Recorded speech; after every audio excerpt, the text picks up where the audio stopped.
To our YouTube channel रंगरूट।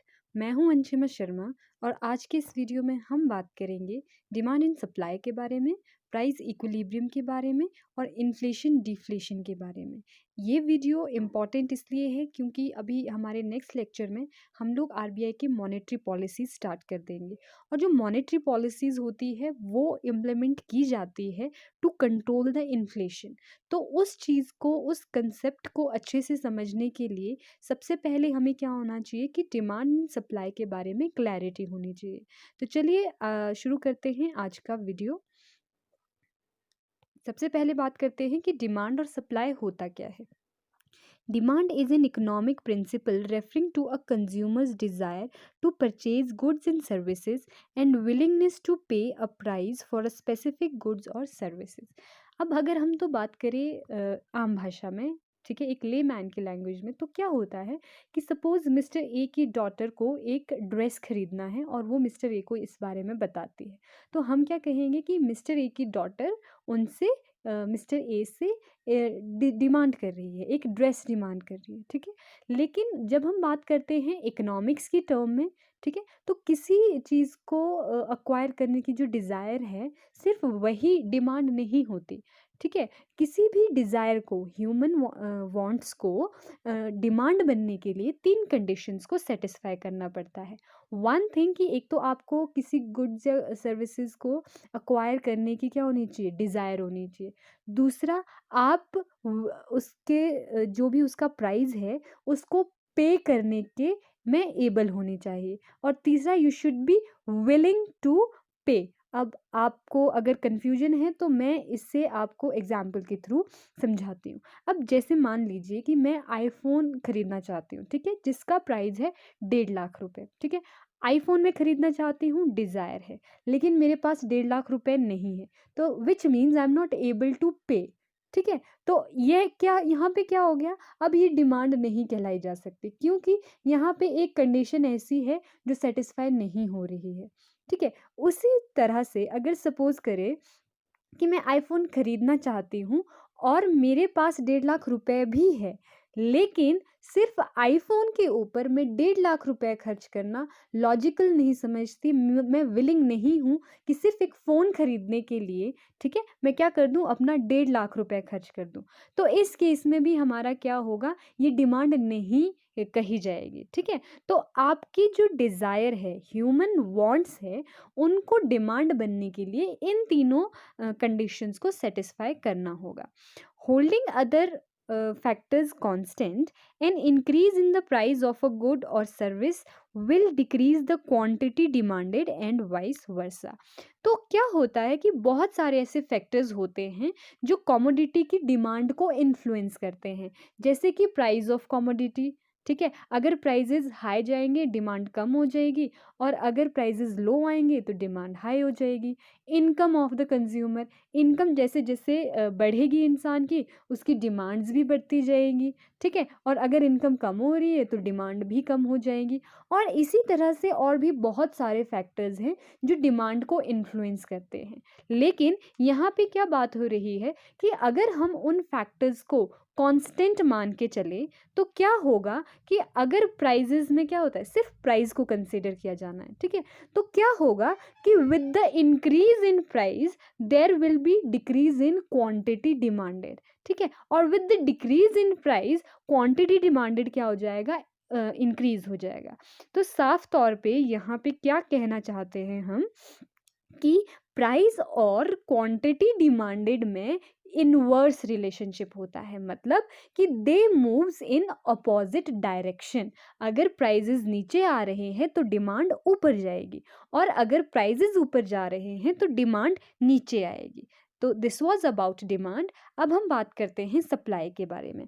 Supply is the quantity of goods a firm offers to sell in the market at a given price. Now, the theory of supply states that with an increase in price, the number of goods a firm wishes to supply will also increase.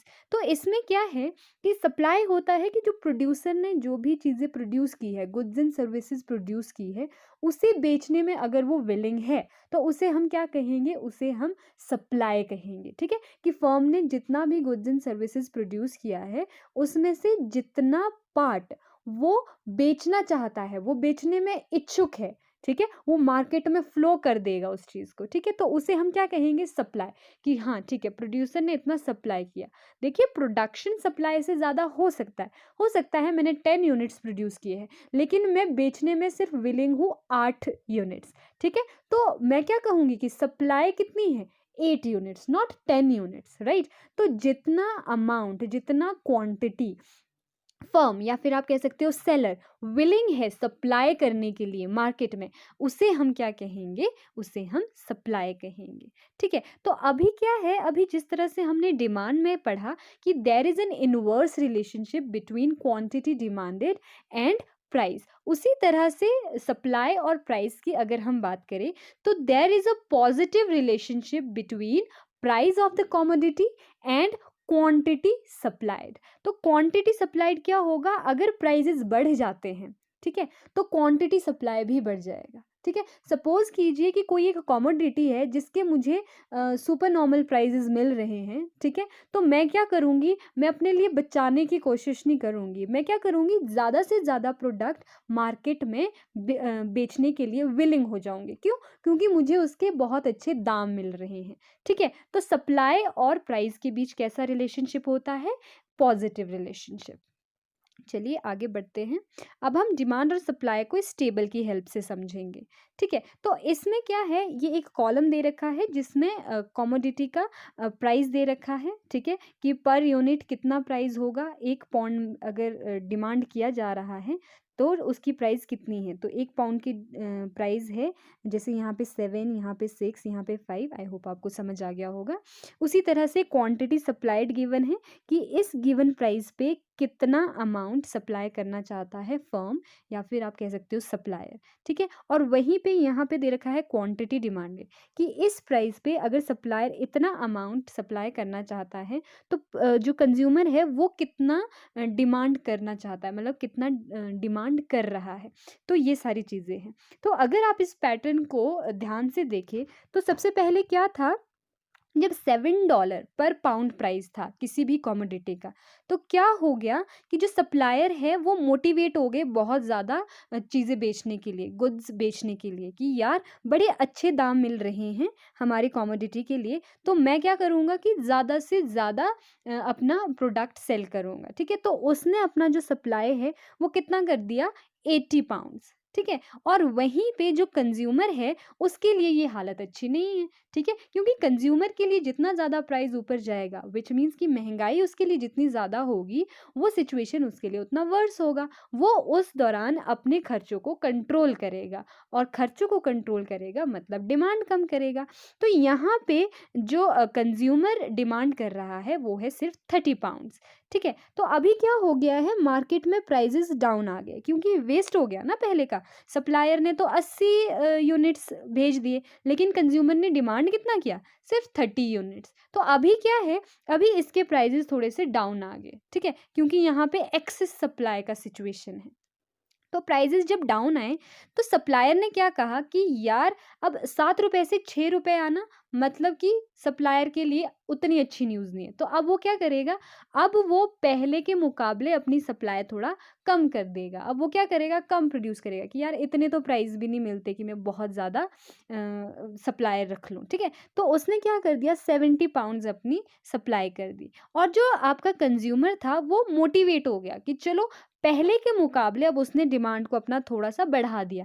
क्यों? क्योंकि $7 से $6 पे जब आपका क्या है amount आ गया, तो आपके पास ₹1 बच गया ना, सॉरी $1 आपके पास एक्स्ट्रा है, ठीक है? तो अब उस $1 को आप यूज़ कर सकते हो अपनी वांट को सैटिस्फाई करने के लिए, ठीक है? और जब वांट को सैटिस्फाई करने के लिए आप वो ₹1 खर्च कर रहे हो, तो डिमांड क्या हो जाएगी? इंक्रीज़ हो जाएगी। प्लीज़ कन्फ्यूज़ मत होइएगा, ये बहुत ही सिंपल टॉपिक है, ठीक है? इसे ध्यान से आराम से समझिएगा। अभी आगे और भी स्लाइड्स आएँगी जिनमें आपको ये चीज़ और क्लियर हो जाएगी।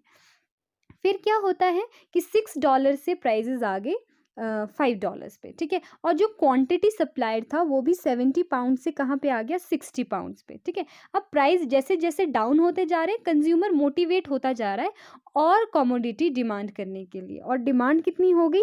60 पाउंड्स, राइट? तो ये जो सिचुएशन है ना, जिस प्राइस पे हमारा जो डिमांड है वो सप्लाई के इक्वल हो जाता है, यानी कि प्रोड्यूसर और कंज्यूमर के बीच में, फर्म और कंज्यूमर के बीच में वहाँ पे इक्विलिब्रियम आ जाता है, ठीक है? कि $5 पे क्या करना चाहता है, फर्म भी 60 यूनिट सप्लाई करना चाहता है और उतना ही डिमांड कर रहा है कंज्यूमर, नो वेस्टेज, सब कुछ इक्वल हो गया। तो इस प्राइस को हम क्या कहेंगे? Equilibrium price. और ये जो सिचुएशन है, ये सिचुएशन है एक्सेस सप्लाई का सिचुएशन, जहाँ पे सप्लाई तो बहुत ज़्यादा है लेकिन डिमांड उतनी नहीं है, जिसकी वजह से चीज़ें वेस्ट हो रही है, ठीक है? तो अभी क्या है, अभी सब कुछ इक्वल आ गया है, तो ये इक्विलिब्रियम का पॉइंट है। अब यहाँ से नीचे अगर आप नोट करते हैं तो क्या है, प्राइजेस कंटिन्यूअसली फॉल होते जा रहे हैं और उसी तरह से क्या हो रहा है, सप्लाई भी कंटिन्यूअसली फॉल कर रहा है। और अगर हम बात करें डिमांड की, तो डिमांड कंटिन्यूअसली बढ़ता जा रहा है, राइट? तो ये वाला जो सिचुएशन है ये कैसा है? ये है एक्सेस डिमांड का सिचुएशन, जहाँ पे डिमांड तो बहुत ज़्यादा है लेकिन जो फर्म है वो मोटिवेटेड नहीं है to produce more and to supply more, क्योंकि उनको इतना पैसा ही नहीं मिल रहा है, ठीक है, मार्केट से, कि वो ज़्यादा से ज़्यादा चीज़ें सप्लाई करें। तो ये क्या है, दोनों ही situation, either it is the situation of excess supply और the situation of excess demand, ये दोनों ही सिचुएशन मार्केट के लिए फेवरेबल नहीं है।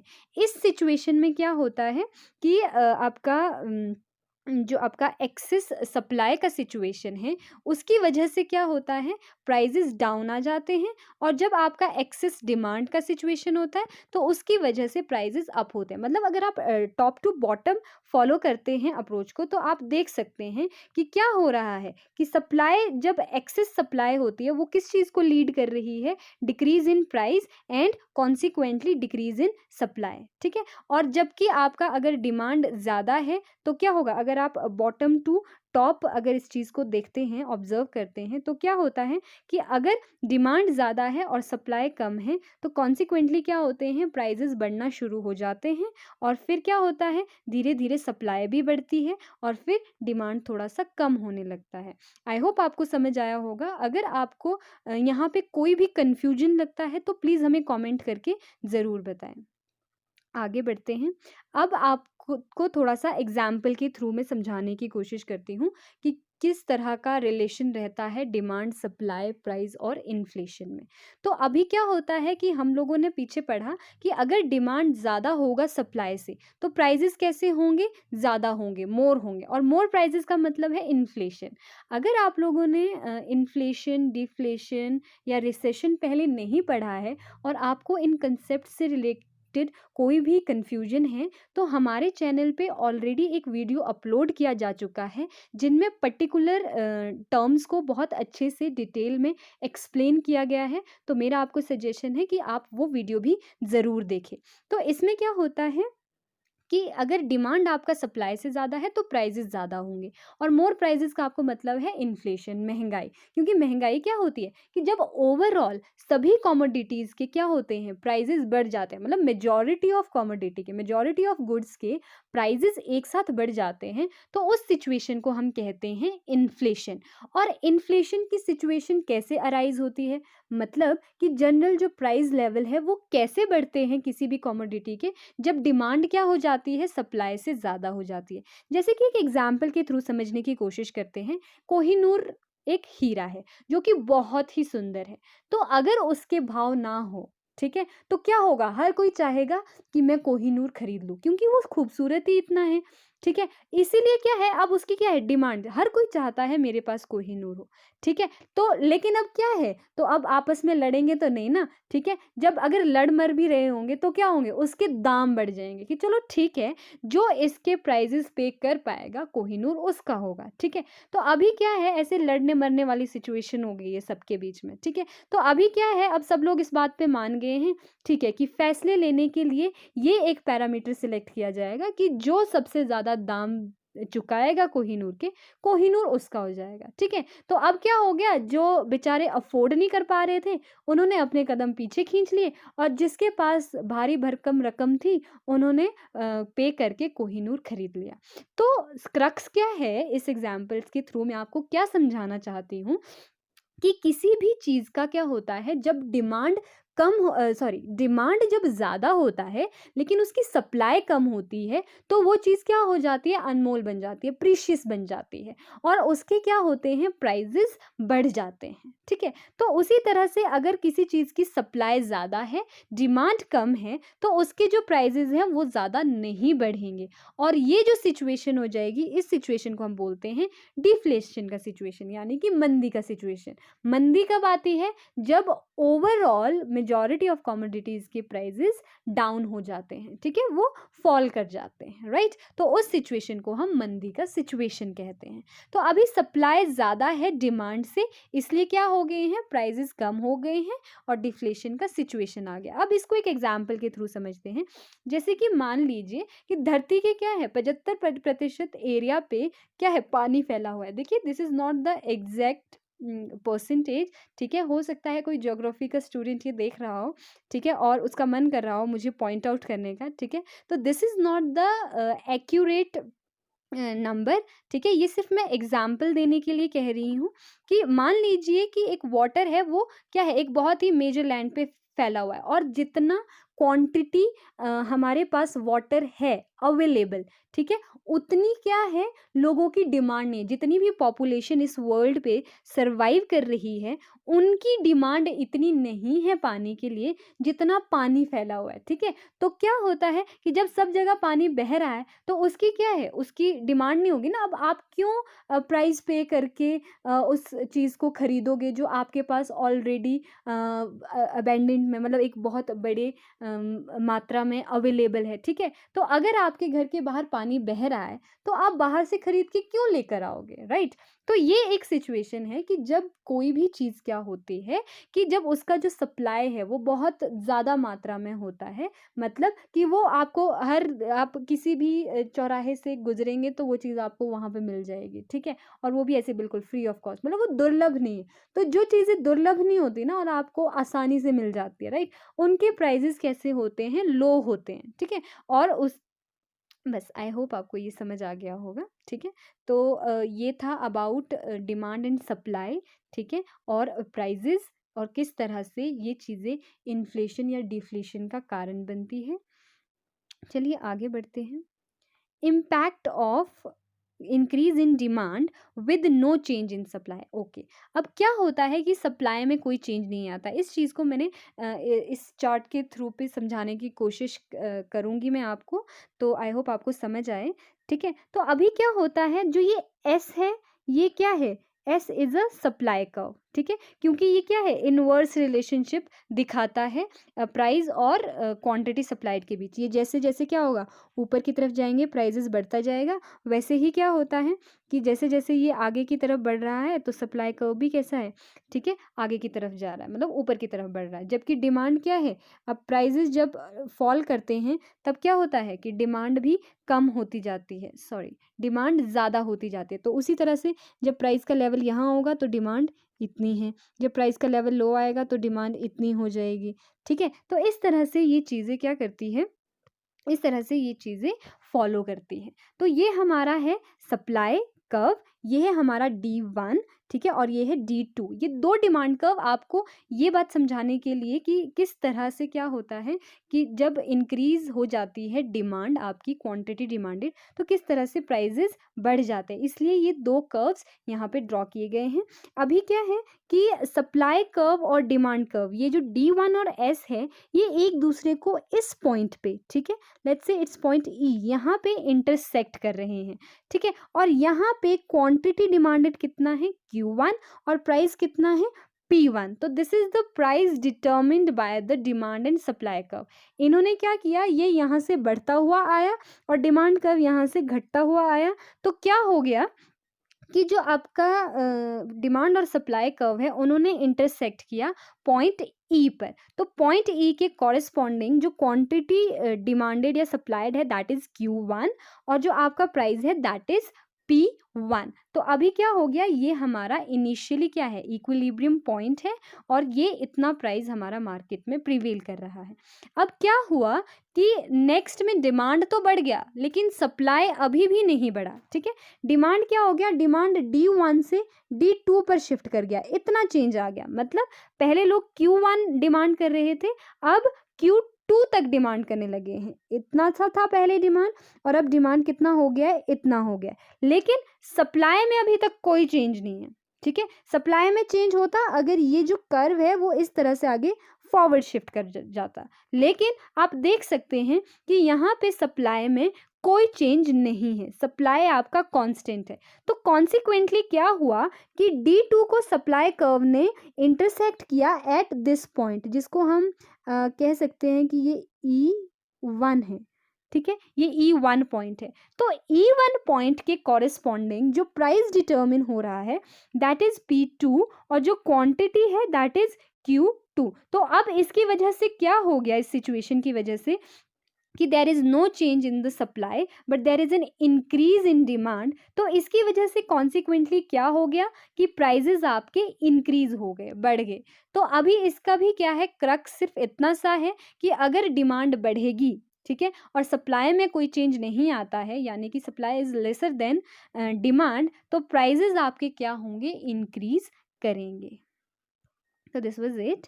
आगे बढ़ते हैं, उसी तरह से अब सप्लाई की बात करते हैं। तो यहाँ पे क्या हुआ है कि आपका पहले तो दिस इज डिमांड कर्व, ये जो डी है, ठीक है, तो दिस इज सप्लाई, मतलब ये जो इनिशियली सप्लाई जो था और ये जो सप्लाई के साथ स्टार लगा है दैट इज कि जो चेंज होने के बाद सप्लाई आ रहा है, राइट।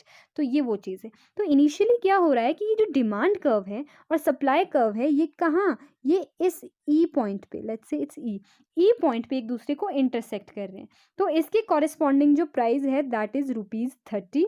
तो इसका मतलब है कि इक्विलिब्रियम प्राइस आपका कितना है, 30 है, राइट। तो अभी क्या हुआ, जो सप्लाई है वो एक्सटेंड हो गया, ठीक है। पहले 3000 यूनिट सप्लाई किए जा रहे थे लेकिन अभी कितने हैं, 4000 यूनिट सप्लाई किए जा रहे हैं, राइट। तो सप्लाई में क्या हो गया, चेंज हो गया, इंक्रीज इन सप्लाई हो गया, ठीक है, लेकिन डिमांड कर्व अभी भी वही है।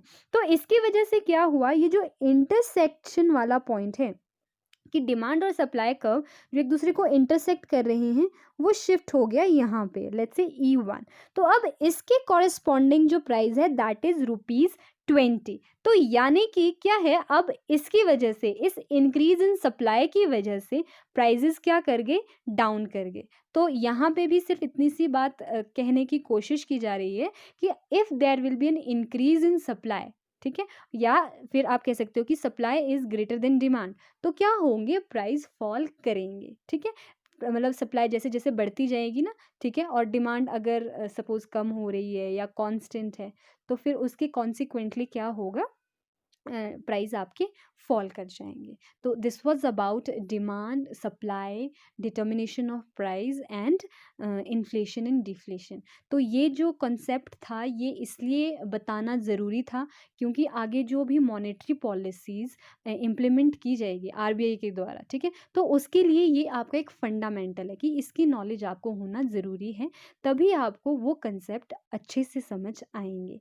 तो आई होप आपको ये अच्छा लगा होगा और समझ भी आया होगा। हाँ जी, और पिछले लेक्चर में हम क्या कर चुके हैं, बैंकिंग सिस्टम को इंट्रोड्यूस कर चुके हैं और जो भी आरबीआई का किस तरह से ओरिजिन हुआ था वो सब चीज़ें भी डिस्कस करेंगे। तो लास्ट लेक्चर में मैं आपको मेंशन करना भूल गई थी कि हमारे जो लेक्चर होंगे, आई एम सो सॉरी, हमारे जो लेक्चर होंगे वो इस बैंकिंग स्ट्रक्चर को फॉलो करेंगे। जैसे कि सबसे पहले आपका सेंट्रल बैंक आता है which is RBI, reserve bank of India. फिर उसके अंडर आपके शेड्यूल्ड बैंक और अनशेड्यूल्ड बैंक आएंगे।